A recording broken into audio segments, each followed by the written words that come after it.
नमस्कार, आप देख रहे हैं जेएमडी न्यूज। मैं हूं नंदिनी लाक्षकार। जिस तरीके से कोरोना काल से गुजरने के बाद हर एक व्यक्ति इस कोरोना काल से प्रभावित हुआ है, उसका जनजीवन प्रभावित हुआ है, रोजमर्रा की जो दिनचर्या होती है वो प्रभावित हुई है। और ऐसे में अब ये जो बजट आ रहा है कोरोना से उबरने के दौरान, तो आम जन की उम्मीदें इस आम बजट पर बनी हुई हैं और कितनी उम्मीदें पूरी होंगी 11 बजे ये तस्वीर साफ होना शुरू हो जाएगी। लेकिन अगर बात की जाए आम जन की, तो ये बात हमारे घरों से, हमारी गृहिणियों के बिना ये बात कंप्लीट नहीं होती है। इस पर बात करना अधूरा रह जाएगा अगर हम इनसे जुड़ करके बात ना करें। और इन सभी बिंदुओं पर बात करने के लिए हमारे साथ स्टूडियो में कुछ खास मेहमान, कुछ गेस्ट मौजूद हैं। आइए आपका तारुफ करा देती हूँ उनसे। हमारे साथ स्टूडियो में मौजूद हैं वर्षा जी, जो कि एक हाउसवाइफ हैं और साथ ही लिखती भी हैं, लेखिका है, सामयिक विषयों की जानकार हैं। हमारे साथ जुड़ चुकी हैं अन्नू गोयल जी, जो कि एक इवेंट मैनेजर हैं, सोशलिस्ट भी हैं। लगातार वो लोगों की मदद करती हैं, सामयिक कार्यों से जुड़ी रहती हैं। साथ ही हमारे साथ है मनीषा शुक्ला जी, जो कि एक हाउसवाइफ है और साथ ही इनके पति एक सीए हैं। तो निश्चित तौर पर एक समझ है इनको और किस तरीके से वो ऐसे में स्थिति को देख रही हैं बतौर एक गृहिणी होते हुए, हाउसवाइफ होते हुए। तो आप सभी का बहुत बहुत स्वागत करती हूँ। सबसे पहले तो हमारे साथ जुड़ रही हैं आप। जिस तरीके से बजट आ रहा है, ये 11 बजे तस्वीर साफ हो जाएगी, कितना कुछ हमें मिलने वाला है। लेकिन यहाँ पर हम आपसे जुड़ते हुए सवाल करना चाहेंगे। वर्षा जी, पहला सवाल आपसे ही है कि बतौर एक गृहिणी क्या उम्मीद करती हैं आप इस बजट से आपको उम्मीदें हैं कि नहीं? क्योंकि जिस तरीके से मुश्किल समय से हम गुजरे हैं, सरकार भी गुजरी, अर्थव्यवस्था पर इसका असर पड़ा है। उम्मीद कितनी है इस बजट से आपको? देखिए, जिस हिसाब से हमारी वित्त मंत्री निर्मला जी ने हमारा जो बजट अब आने वाला है उसमें कुछ हमें भरोसा भी दिलाया है, जिसमें मिडिल क्लास को काफ़ी भरोसा भी है कि शायद जो बजट अब आ रहा है उसमें अभी तक तो जो भी बजट आता रहा है उसमें अपर क्लास और लोअर क्लास को ही ज़्यादातर बेनिफिट्स हुए हैं। हम मिडिल क्लास हमेशा ही, जबकि हम लोगों ने सबसे ज़्यादा टैक्सेस भरे हैं, सब कुछ भरे हैं, लेकिन फिर भी हम लोग को उतने बेनिफिट्स कभी नहीं मिले हैं। बट फिर भी इस बार जो सरकार ने भरोसा दिलाया है, तो अब हम लोग भी इसी भरोसे पर हैं। देखिए क्या होता है आगे, क्या रास्ता साफ होता है। जी, अगर कोरोना काल की बात की जाए तो उस दौर से हम गुजरे हैं, क्या क्या चुनौतियां आपने मुख्य रूप से महसूस की? जरा बताएंगी क्या दिक्कतें आपको सबसे ज्यादा हुई और अब बजट आने के बाद में आप क्या उम्मीद करती हैं? जैसा कि अगर बच्चों की बात की जाए तो ऑनलाइन क्लासेस रही थी, तो क्या आप उम्मीद करती हैं कि इंटरनेट पैक वगैरह में कुछ चेंजेस किए जाएं, या फिर स्कूल की फीस, इनसे जुड़ी हुई कुछ चीजें, या फिर रोजमर्रा की चीजें, किचन से जुड़ी हुई चीजें? सबसे बड़ी चुनौती आपके लिए क्या रही इस दौरान? देखिए, घर की बजट का आधार जो है वो हमारे किचन पर ही आधारित रहता है ज़्यादातर। तो हम सभी ये चाहेंगे जो हमारे किचन से रिलेटेड जो भी घरेलू सामान है, सब्जी है, रोजमर्रा के दैनिक वस्तुएं हैं, इन सब ये सारे सामान सस्ते हो जाएं, जिससे कि हमारे बजट पर कोई असर ना हो। क्योंकि हम लोग सबसे ज़्यादा बजट से ज़्यादा ध्यान देते हैं कि हमें कुछ बचत भी करनी है। जी जी। तो जो जैसा बजट आएगा उसके आधार पर हम बचत भी कर सकते हैं। तो हमारी यही है, सरकार से थोड़ी सी उम्मीद ये है कि अगर वो किचन के सामान को लेकर के थोड़ा सा जागरूक हो तो ज़्यादा बेटर है। क्योंकि सबसे बड़ी बात है कि पिछली बार आपने देखा होगा जितने भी अभी महामारी भी फैली हमारे उसमें, तो उसमें जितना भी हम लोग ने सेविंग्स कर रखी थी उससे ही घर खर्च चले, सब कुछ चले। तो अगर बजट ही गड़बड़ा जाएगा तो हम बचत ही नहीं कर पाएंगे, सेविंग्स नहीं कर पाएंगे। बिल्कुल बिल्कुल सही कहा आपने। यही सवाल अगर मैं मनीषा जी से करूं, मनीषा शुक्ला जी, आपसे चाहूंगी कि आप बतौर एक हाउसवाइफ, एक गृहिणी होने के नाते आपके लिए कौन सी बड़ी चुनौतियां रही इस दौरान कोरोना काल के समय में? क्या आप चाहेंगी कहाँ आपको राहत सबसे ज्यादा दी जाए? जैसा कि वर्षा जी ने कहा, बिल्कुल ठीक कहा। सबसे पहले हमारी गृहिणी पे ही असर आता है जी, और हम हाउस वाइफ्स नहीं, हाउस मेकर्स होते हैं जी। तो जैसा कि हाउस मेकर्स के लिए बहुत ही डिफिकल्ट होता है बचत करना, बच्चों के डिमांड्स पूरी करना, और सबसे ज्यादा कटौती होती है तो अपने ऊपर होती है। तो अगर हमारा बजट थोड़ा सा हम लोगों के अकॉर्डिंग होता है तो हमें बहुत सहूलियत हो जाएगी। और कोरोना काल में सभी ने देखा कि सारी सेविंग, सारी जितनी भी हम लोगों ने बचत कर रखी थी, सभी तबके के लोग परेशान हुए जी। और अर्निंग तो वहीं के वहीं है, हमारा उतना बढ़ा नहीं बल्कि और लॉस में आया है जी। तो अगर बजट से हमें राहत हो जाएगी तो थोड़ा हम लोग इसको बैलेंस कर पाएंगे जी। बिल्कुल, हम लोगों ने अपनी कट शॉर्ट कर रखी है, काफी चीजें, काफी समय से आप समय के हिसाब से किन किन चीजों में आपने सबसे ज्यादा कटौती की हुई है? सबसे ज्यादा तो कटौती इस समय आप ये समझ लीजिए कि बच्चों ने ऑनलाइन शॉपिंग बंद कर दी। एक तरीके से वो बहुत अच्छा भी हुआ। अगर हम देखें तो कटौती के बहाने हमारे बच्चे काफी चीजें सीख भी गए हैं, काफी चीजें हम लोगों को फायदा भी हुआ। बच्चे भी इस चीज को अब रियलाइज कर रहे हैं कि हम लोगों को वेस्ट नहीं करना चाहिए, वेस्ट नहीं करना चाहिए। और हमारा फूडिंग भी बहुत इम्प्रूव हो गया है।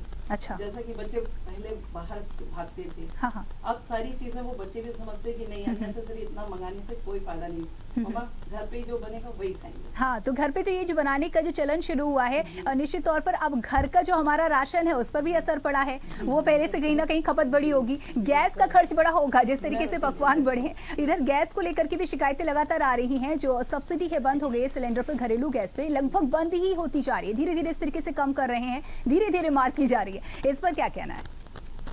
अब गैस का तो देखिए वही है ना कि जो छोटे तबके के लोग सिलेंडर ले भी नहीं पा रहे हैं। हाँ। उनको आप ये सोचिए कि कितनी चीजें पहले लकड़ी से वो जलाते थे, कितनी प्रॉब्लम से वो लोग बनाते थे। हाँ। हम लोगों को तो फिर भी वही है ना कि ईश्वर की इतनी कृपा है कि हम लोग सब चीज मिल रही है लोगों को। इसीलिए हम हाउस वाइफ को ये रहता है कि घरेलू सामान जितने हैं, हाँ, उन पर कम से कम वो सब सस्ते हो तो अगर उससे ही हम अपनी बचत कर सकते हैं। हाँ।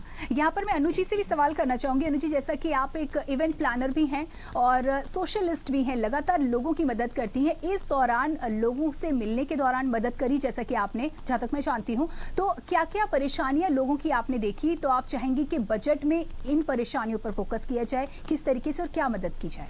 देखिए नंदिनी जी, सोशल वर्कर होने से पहले मैं एक इवेंट प्लानर हूँ। जी। अभी भी मैं काम करती हूँ और इवेंट प्लानिंग में बहुत सारी चीज़ें आती हैं। हमारे संग सिंगर्स होते हैं, म्यूजिशियंस होते हैं, कोरियोग्राफर्स होते हैं, डेकोरेटर्स होते हैं।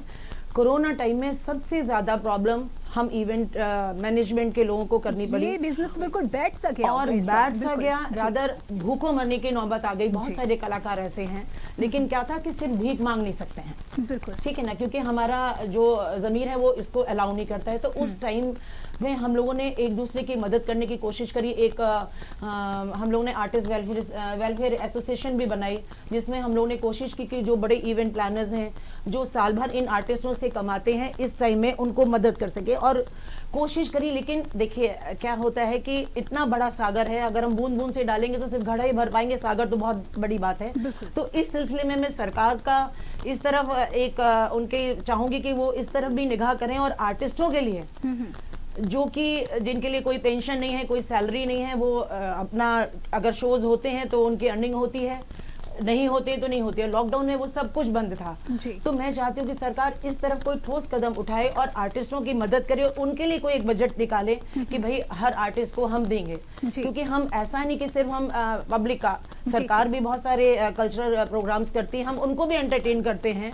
समय समय पर मेरे ख्याल से कोई भी कार्यक्रम हो वहाँ एक एंकर की जरूरत जरूर होती है। तो इस समय में एंकर्स भी उस बुरे दौर से गुजरे, साउंड वाले होते हैं, साउंड भी चाहिए होता है। सब लोग ने बहुत परेशानियां उठाई और उनके परिवार, जहाँ तक कि मैं समझती हूँ, बहुत सारी चीज़ों से बिल्कुल दूर रहे। बच्चों की फीस की प्रॉब्लम आई, क्योंकि स्कूल में फीस तो देनी थी, ऑनलाइन क्लासेस हो रही है, तो वो फीस कहाँ से दें? सेविंग्स उनके पास लिमिटेड होती हैं, आय लिमिटेड होती है उनकी, तो उनकी सेविंग्स सब खर्च हो गई।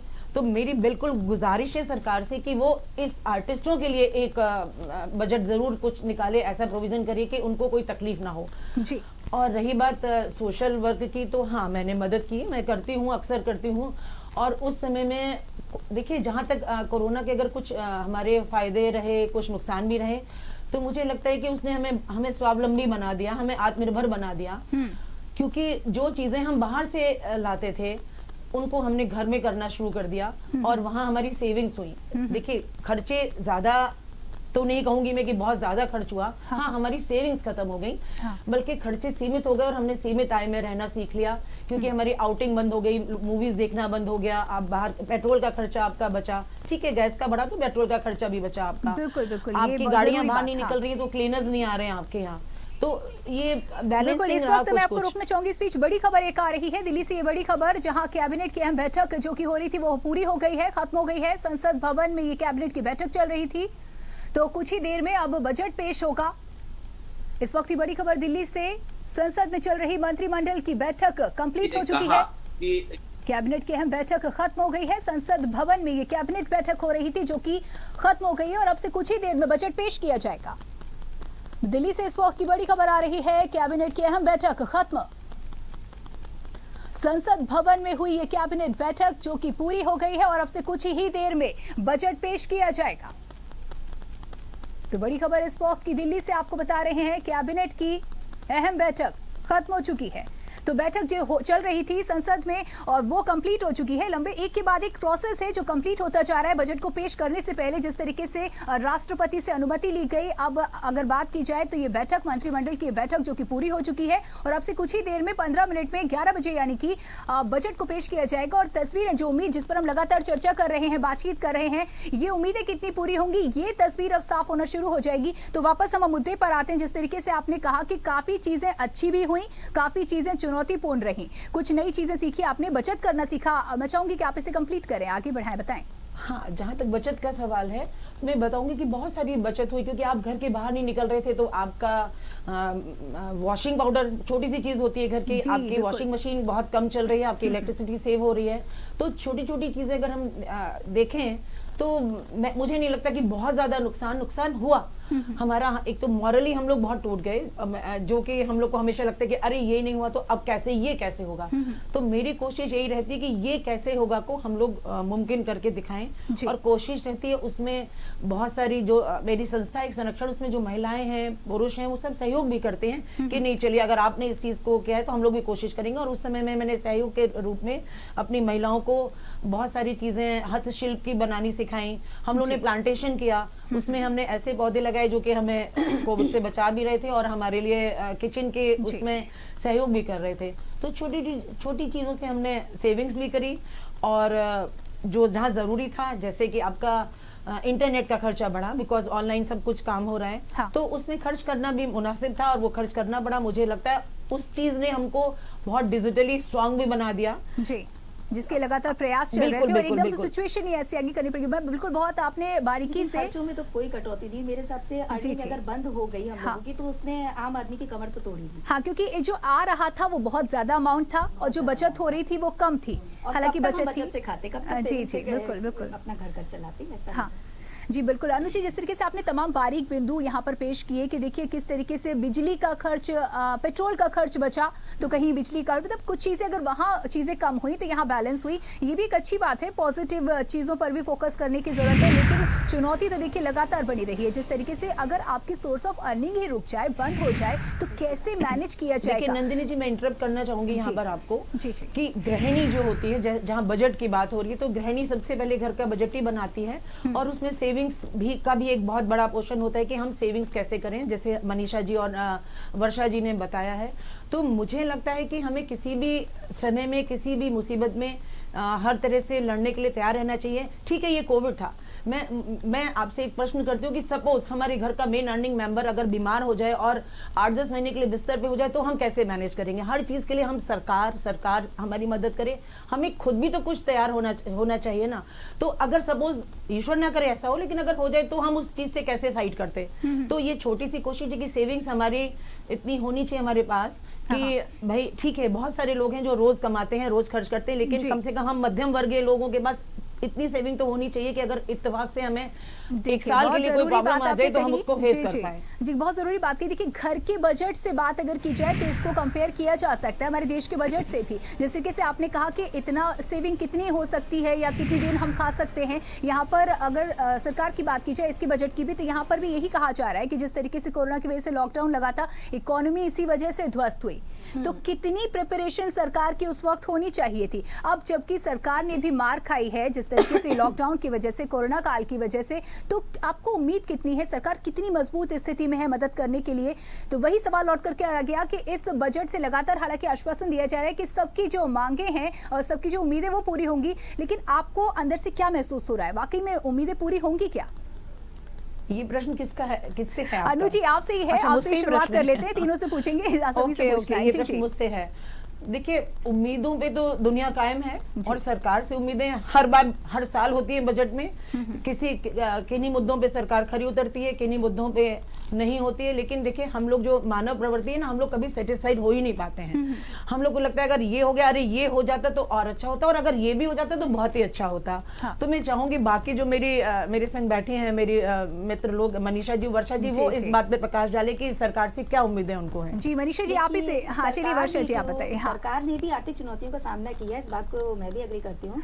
लेकिन उसके बावजूद भी जो महिलाओं को स्वरोजगार देने के लिए वो इंटरेस्ट सब्सिडी वगैरह देती आई है, उस पर अगर रेट ऑफ इंटरेस्ट वो अगर कम कर दे तो हो सकता है कि हम अपनी जीविकोपार्जन करने के लिए उनसे जब वो हम लोग पैसा लेते हैं, लोन लेते हैं किसी तरह, अगर उसमें रेट कम होगा, इंटरेस्ट कम होगा, तो हम लोग भी अपनी जीविका अच्छी तरीके से चला सकते हैं। अच्छा, कोई स्वरोजगार करके कोई अपनी आर्थिक स्थिति को अपने मजबूत बना सकते हैं। लेकिन इसके लिए सरकार को बजट में ये सब चीजें लागू करनी पड़ेंगी, ब्याज दर वगैरह कम करनी पड़ेंगी। तो अब भरोसा तो देखिए सरकार ने दिलाया है, लेकिन अभी तक हम मध्यम वर्गों को भरोसा मिला नहीं है। बिल्कुल बिल्कुल, बहुत जरूरी बात आपने की। और इस वक्त आप जिस तरीके से अपने स्क्रीन पर देख रहे हैं किस तरीके से वित्त मंत्री निर्मला सीतारमण मंत्रिमंडल की बैठक को खत्म करके यानी कंप्लीट करके मीडिया से मुखातिब हो रही हैं। जेस्चर आप देख रहे हैं किस तरीके से वो कॉन्फिडेंट नजर आ रही है। बता दें कि बैठक अभी अभी कंप्लीट हुई है, खत्म हुई है। और इसके बाद ये ट्वीट आया है राहुल गांधी का, इस पर प्रतिक्रिया आई है। अखिलेश यादव ने भी प्रतिक्रिया दी है। बीजेपी से लगातार गुजारिश की जा रही है सपोर्ट। राहुल गांधी कह रहे हैं कि सपोर्ट एमएसएमई यानी कि जो मझले जो उद्योगपति हैं, जो व्यापार कर रहे हैं, उनको किस तरीके से सपोर्ट किया जाए, एमएसएमई के जरिए किसानों को मदद की जाए। तो ये तमाम महत्वपूर्ण बातें कही जा रही हैं। यानी कि एक तरीके से सरकार से उम्मीद, ये भी इनकी भी उम्मीदें हैं कि वो तभी लोगों का भला तभी हो पाएगा, लोगों की उम्मीदें तभी हो पाएंगी जब इन महत्वपूर्ण बिंदुओं पर सरकार फोकस करेगी और काम करेगी। अब वाकई में ये सब कुछ हो रहा है। इन ट्वीट्स का किस तरीके से सरकार अपने बजट के जरिए जवाब देती है, ये तस्वीर भी कुछ ही देर में स्पष्ट हो जाएगी। बीजेपी का कहना है, अखिलेश यादव का कहना है, माफ कीजिएगा, कि गुजारिश है, तो कुछ गुजारिशें देखिए आप देख रहे हैं ट्वीट में किस तरीके से कि इस बार बजट में देश की एकता को ध्यान में रखा जाए, सामाजिक सौहार्द, किसान, तमाम ऐसे बिंदु हैं जिनको उन्होंने कवर करने की कोशिश की है। किसान मजदूर के सम्मान की बात भी उन्होंने कही है। ये ट्वीट्स फ्लैश हो रही हैं और उसके जरिए मैं आपको बताने का प्रयास कर रही हूं कि क्या कुछ अखिलेश यादव ने कहा, क्या कुछ राहुल गांधी ने कहा। मेरे साथ साथ आप भी देख रहे हैं, पढ़ रहे हैं और हम समझ रहे हैं कि किस तरीके से क्या कुछ उम्मीदें की जा रही है।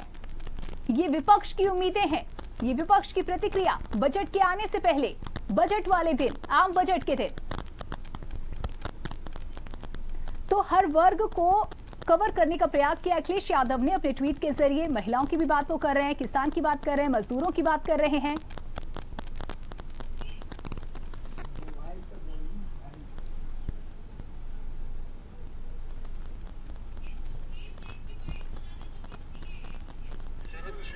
और इस पर जिस तरीके से जीएसटी कमेटी का वाइस चेयरमैन हूँ, merchant chamber of Uttar Pradesh का। आज बजट पेश हो रहा है, सरकार से किस तरह की बजट की उम्मीद है? देखिए, सरकार के लिए भी चैलेंजिंग है, व्यवसाय के लिए भी चैलेंजिंग है और हम पेशावर लोगों के लिए भी चैलेंजिंग बजट है।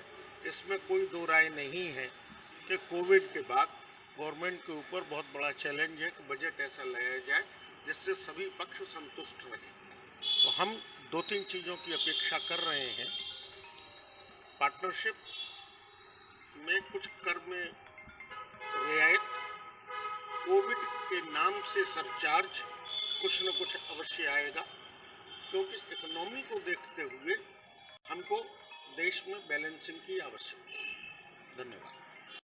अपना परिचय दें। Mahendra Modi, secretary merchant chamber of Uttar Pradesh.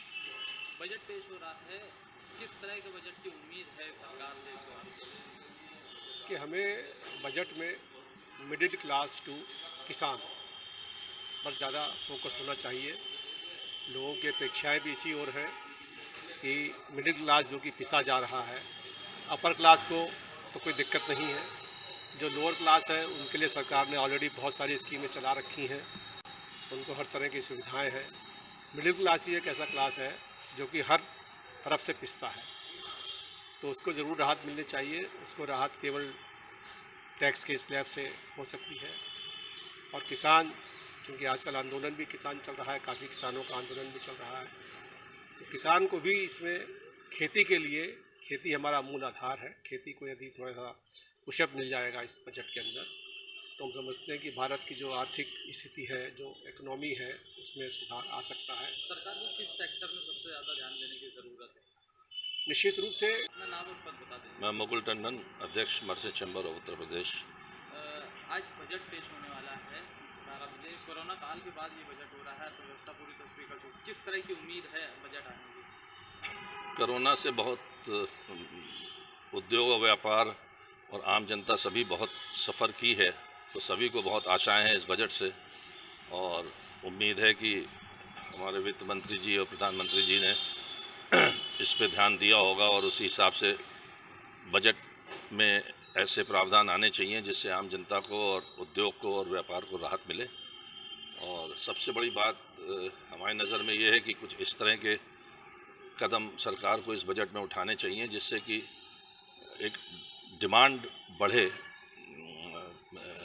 लोगों के बीच में। तो डिमांड बढ़ेगी तो उससे हमारा साइकिल बनेगी जिससे प्रोडक्शन बढ़ेगा और प्रोडक्शन बढ़ेगा तो अपने आप।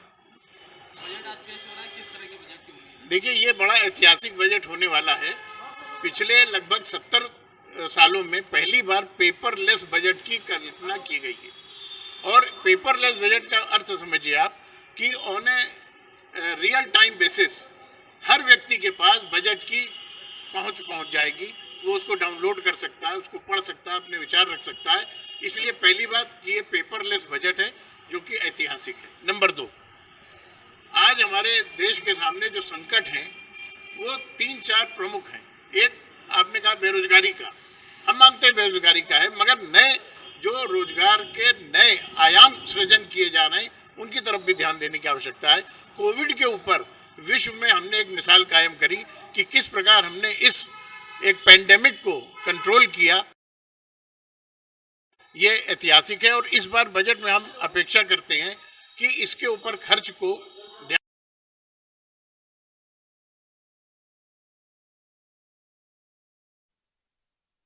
सुना किस तरीके से क्या कुछ कहना है चार्टेड अकाउंटेंट्स का, क्या कुछ कहना है हमारे उद्योगपतियों का, उनकी उम्मीदें इस बजट को लेकर के। वापस आते हैं हमारे मेहमानों के पास और जिस तरीके से बात कर रहे हैं हम लगातार, वर्षा जी आप भी बता रही हैं, अन्नू गोयल जी आपने भी बताया और जिस तरीके से हम लगातार इस पर चर्चा कर रहे हैं, आगे बढ़ते हुए इस चर्चा को आगे बढ़ाते हुए तमाम अन्य महत्वपूर्ण मुद्दे भी हैं जिसका सीधे सीधे हमारी जिंदगी से सरोकार होता है। मनीषा शुक्ला जी आपसे जान लेते हैं, आपको क्या लगता है कि दवाओं के लेकर के जो हमारे घर में बड़े बुजुर्ग होते हैं वो दवाइयों पर बड़ा डिपेंड रहते हैं और अभी कोरोना काल से निकले हैं, एक स्थितियां बदल गई, डिपेंडेंसी और बढ़ गई है। इस पर आप किसी तरीके की उम्मीद करती हैं कि सरकार अपने बजट पर इस पर भी ध्यान दे?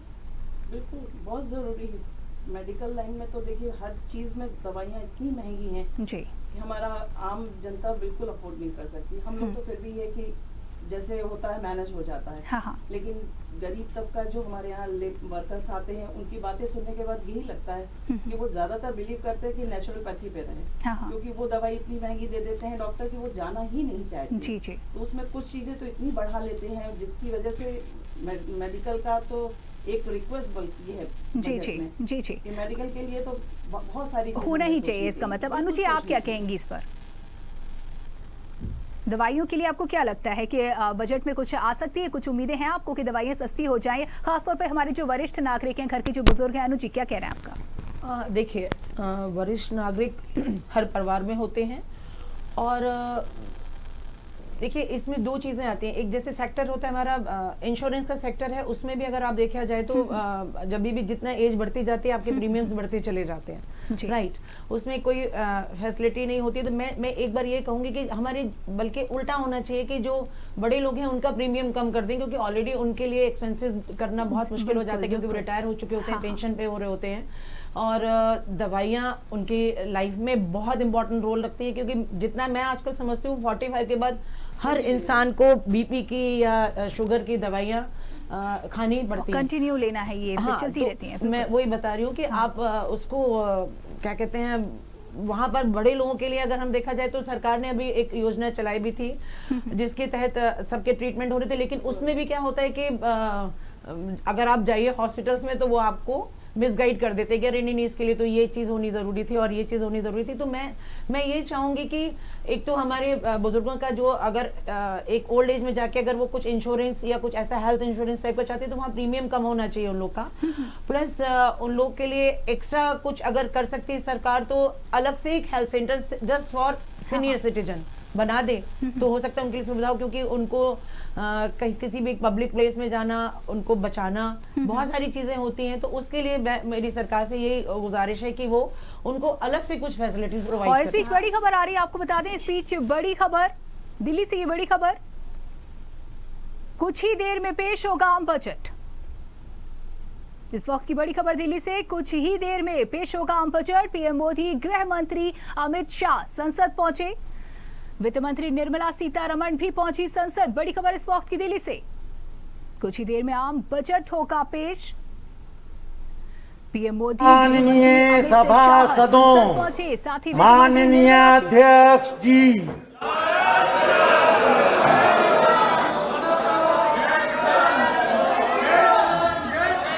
आइटम नंबर 1 श्रीमती निर्मला सीतारमण जी, आप बैठ जाए। माननीय सदस्य प्लीज, माननीय सदस्य प्लीज, प्लीज माननीय सदस्य प्लीज।